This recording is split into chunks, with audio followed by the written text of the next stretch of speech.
It seems the further along we get with Smash Ultimate, the more animosity we see towards new characters, regardless of the characters that actually get revealed. This is a topic that I would love to cover if it wasn't such a minefield of sensitivities, but rather than focus my scripting and editing energy on the agitated minority, I want to put a spotlight on a conclusion I'd considered before, but absolutely solidified after the reveal of Kazuya. That is that Fighters Pass 2 is, with only minor exaggeration, a perfect way to end Super Smash Bros. Ultimate. A train of thought that may even provide insight into who the final fighter in Fighters Pass 2 may be. I guess. It's a long shot, but giving the video a speculation edge hooks a specific subsection of my audience, and I haven't been around for like 5 months, so I need every extra inch I can get.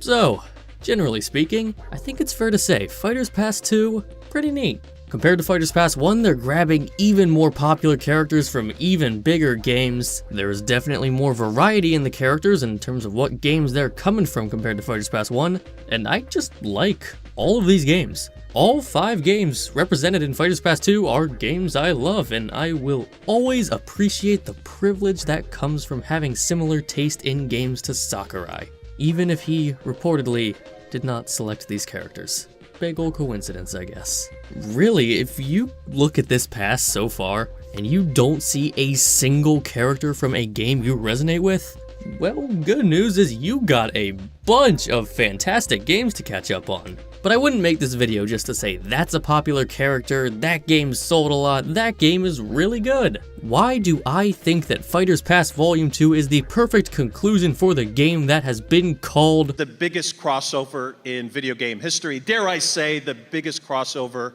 in entertainment? Spackle. For those in the audience who have not had to hide holes in their walls from their landlord when they move out of their dorm or apartment to avoid getting charged for damages, I will explain. Spackling paste! In the United States, spackling paste is a putty used to fill holes, small cracks, and other minor surface defects in wood, drywall, and plaster. Typically, spackling is composed of... Wait, is it a brand name? Oh, I just thought that's what the stuff was called. When that happens, it's called a genericized trademark, everybody. Super Smash Bros. Ultimate is an incredible grand tapestry of a wall. A beautiful "Everyone is Here" banner proudly hanging over your couch no matter how confusing and off-putting it is to everyone that visits you. But like these 4 hideous nails needed to station the American Gothic of my living room on the wall, Smash Ultimate has always had nails of its own, puncturing unsightly holes into this otherwise delightful wall. And while Ultimate will never be and can never be perfect, rather than expanding this tapestry any further, I see Fighters Pass 2 as a giant bucket of spackle used to patch up the biggest gaping holes that Smash Ultimate is suffering, refining and reinforcing the game that's already there. Cumbersome metaphor over, let's go down the list. Fill the widened crack with lightweight spackling using your finger or putty knife. Then smooth the area by applying more thin coats of spackling.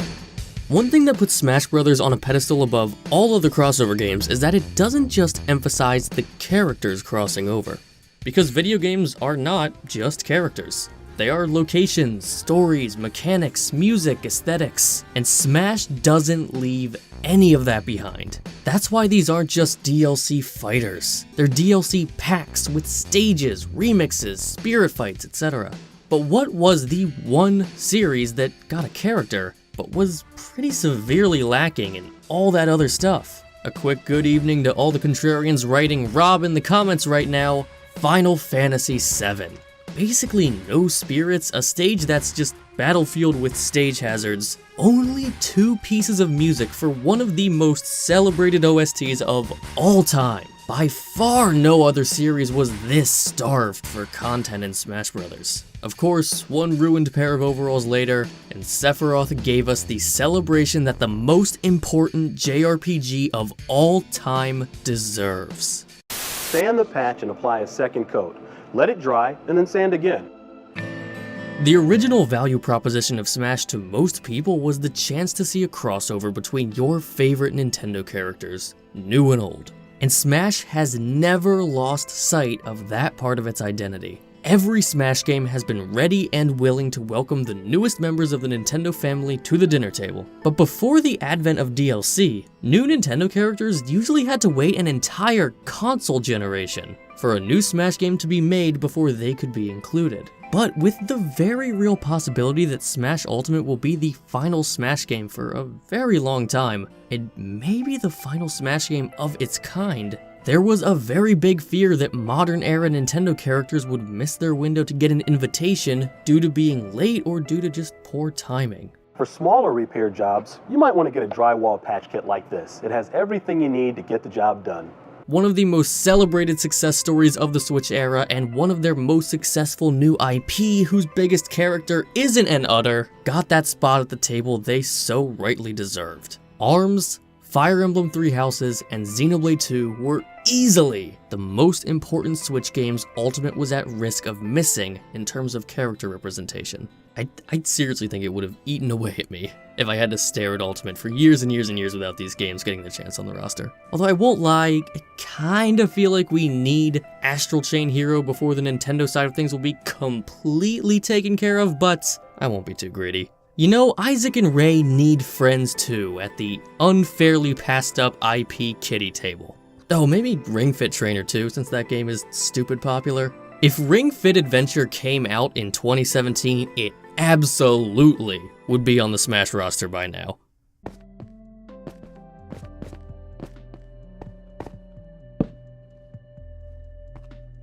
Use a putty knife or your finger to fill the hole with lightweight spackling. Let it dry 50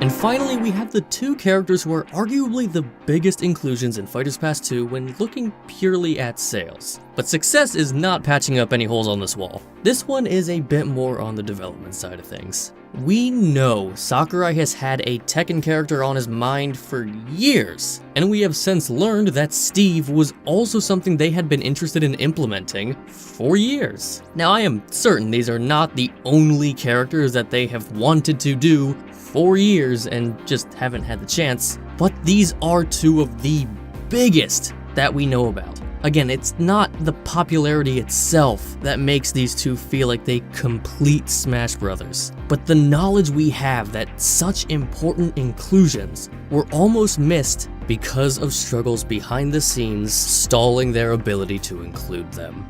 Or because Sakurai just really did not want to include these two but eventually got whittled down via the torment of peer pressure. I would say an equally valid hypothesis. I realize that what I've been saying here might sound overly clinical to those of you who were less excited about one or more of these inclusions. Almost like my point is that whether or not people want these characters in Smash is irrelevant because these are the characters that should be in Smash. But what's even more remarkable about this outcome for Fighters Pass 2 is that these characters do serve to fix some concerns about this game, but in a vacuum, ignoring that, all of these characters are still plenty exciting in the conventional Smash hype sense. All the people who want bombshell third parties to get crazy reaction videos out of Nintendo New York have been serviced. And all the people who want Nintendo's legacy to be continued in Smash have gotten what they want too. Games that focus on multiplayer and games that focus on single player. Newer series and older series. Casual audiences and core audiences. All of these characters were insanely beloved in their own right and highly requested, or at least their game was requested. Like I said, not truly a perfect Fighters Pass. I must concede the point about Fighters Pass 2 getting the game choices right, but the character choices wrong in the eyes of some. This, being our Xenoblade roster, will always look a little off to me. I personally love Min Min and Kazuya, but with fighting games, especially fighting games with no single main poster boy, there will always be fans that wanted other characters from the roster in, and I won't lie, I could easily name 20 Square Enix characters I would have chosen before Sephiroth, but regardless, I think it is abundantly obvious to say that all of these characters still have legions of fans, so this is hardly that devastating of a complaint. To close out here, I think I should probably address a prevalent mindset that might be on many of your minds right now. There's definitely a sect of Smash fans that think the game is ignoring some huge gaming icons in favor of characters that are just less important and less exciting, and that makes Fighters Pass 2 suboptimal compared to what it could be. I do absolutely see where that mindset comes from, even if I think it's kinda inherently fallacious for reasons I briefly touched on earlier. But for the sake of this segment, let's just say that the reasoning here is perfectly sound. Fighters Pass 2 would have been better if it was just 6 of the most requested, most popular, most successful gaming icons Nintendo could get. Smash Bros. Has always had its fan favorite picks for newcomers. Before Brawl, it was Ridley, King K. Rool, and Geno. Before Smash 4, Mega Man was added to the list. And by the time of Ultimate, as a lot of these fan favorites started to make their way onto the actual roster, characters like Waluigi, Sora, and Banjo and Kazooie began to replace them. Now we're this far into the DLC and Banjo was added, and a lot of the Banjo fans might have now moved on to characters like Crash or Rayman. Waluigi is still MIA, Sora constantly trends alongside them on Twitter. This train of most wanted Smash characters doesn't end. It's not that someone like Crash has always been this hugely demanded character, or when Sora gets into Smash, the players will finally be content and stop asking for stuff. They're just the next in line because we've already gotten the 10 or so fan favorites that preceded them. So to a certain sect of the Smash fans that really like platformers, for example, Crash is just the next one in line. You can sub in any of the other characters that match your niche if you're not someone that likes Crash. If Fighters Pass 2 was all heavy hitter dream picks, it wouldn't end there. Crash would be replaced by Spyro, Sora with take your pick. But with this being the final chance Ultimate has to bolster its content, I am glad it's chosen to focus on its specific weaknesses. Chose its most vulnerable blemishes, whether it was ideas they never got to fulfill, Nintendo's legacy doomed to be left behind, or currently existing series that never got the appropriate amount of love. Now I know there are a ton of people who would have preferred that alternate timeline I proposed earlier. Without question, I wouldn't be surprised if you guys were the majority. But Fighters Pass Volume 2 as it exists now feels filling. It makes this 10-year meal we've been eating feel more complete and more refined, more accomplished in what it set out to do, rather than just feeling like more food for the sake of more. And I think the legacy of Smash Ultimate will be better off forward in the long run.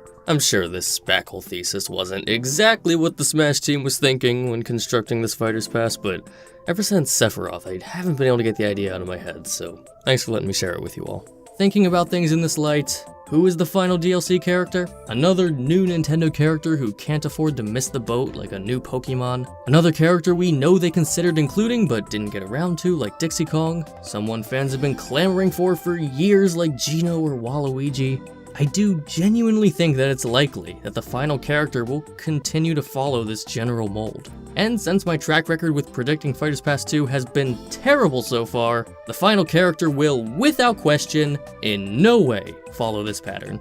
I don't think the final character will blow our socks off, but I do think that Sakurai and the team are conscientious of the fact that this is it for now. There's no such thing as a universally appealing Smash character, but I think they'll pull out a finale that will leave us feeling more satisfied with the overall package of Smash Ultimate.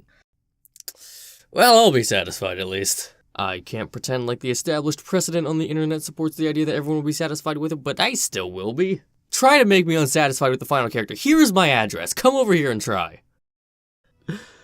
Forgot to Google if people can disable end cards. Dang it. On the off chance that this isn't gonna work. It's in the script. We're doing it. It's fine. We're going with it.